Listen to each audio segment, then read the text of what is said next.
Welcome to Drips of Consciousness.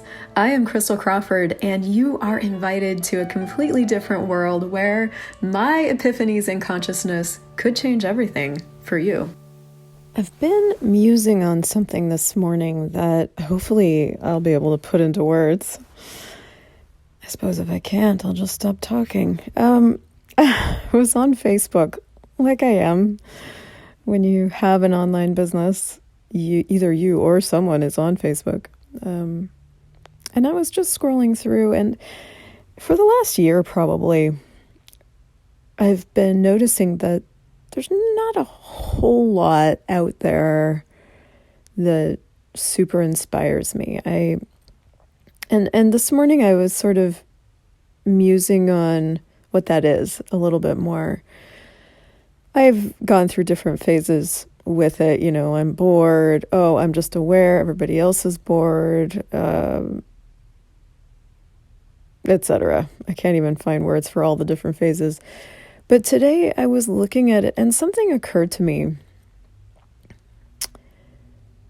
A lot of the conversations that I see out there are around healing and making things better and having a better life. And there's a lot of, cheerleaders like, rah, rah, rah, go, you're great, and da, da, da.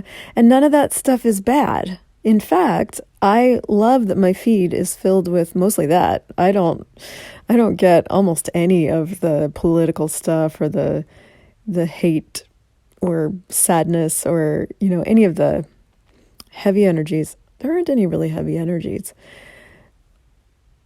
I suppose what it is for me is that I've always sort of looked for who else I could tap into that would inspire me. And it's an interesting space that I'm in, because the thing that is most inspiring to me right now is choice and conversations about choice. And it's, as I was as that occurred to me today, I noticed that there aren't as many of those conversations occurring, quote unquote, out there. There's a handful of people that are having them. There's a handful of people that are really looking at it. And then most people are really just looking for the degree of consciousness that will make them feel better or that will give them answers to problems. I am different. And, when I was looking at this choice thing, I realized that part of what I love, or maybe all of what I love about choice conversations, is that they make you stretch. When you hear that ease is a choice, you have to start to look at what that is for you. And you have to really dig down and go, am I even willing to choose this when I have no idea what choosing this even means or looks like? Choice conversations make you work. Interestingly, because once you do choose something, there's so much ease after that. You are embodying the choice and you're committed once you choose it. And you don't care at that point once you choose it. You don't care what it looks like. You don't care what it takes. You don't care how it shows up. But until that moment, you got to dig. And most of the time I have to dig for the willingness to choose, even though. And I think that's what I love about that conversation the most.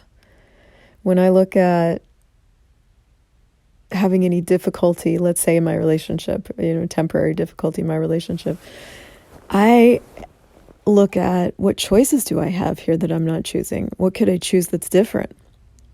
It makes me stretch. Most of the time in situations like that, I find an unwillingness to choose because, I don't know, I'm enjoying being vindictive, or I'm enjoying being kind of cunty, or whatever it is, And there's other times, like with money, where money's just a choice. Having greater amounts of money is just a choice, where I have to dig for what I'm unwilling to receive, what I'm unwilling to be, like what I could choose to be, that if I would be it, would allow massive amounts of money to flow in.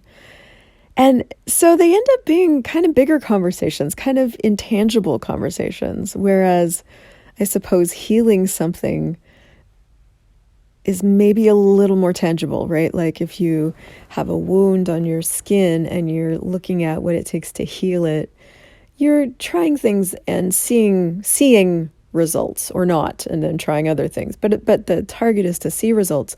Whereas, these bigger, I please forgive me, I'm going to use bigger in air quotes, conversations about the choice to have a fully functional humanoid body.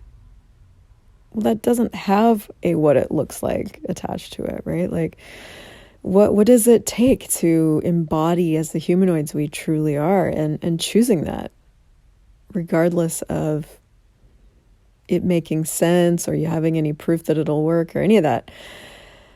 So yeah, I really wonder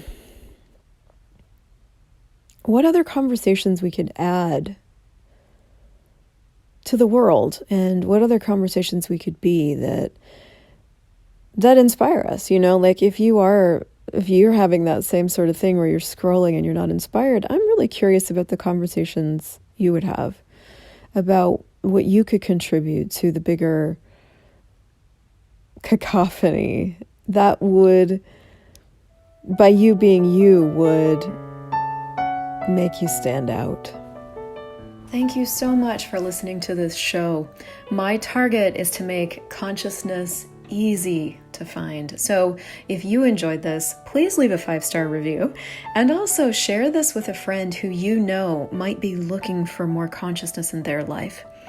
You can visit me on ChrystelJoyCrawford.com, and to learn more about the incredible life-changing tools of Access Consciousness, go to accessconsciousness.com and theclearingstatement.com. And be sure to subscribe to the podcast.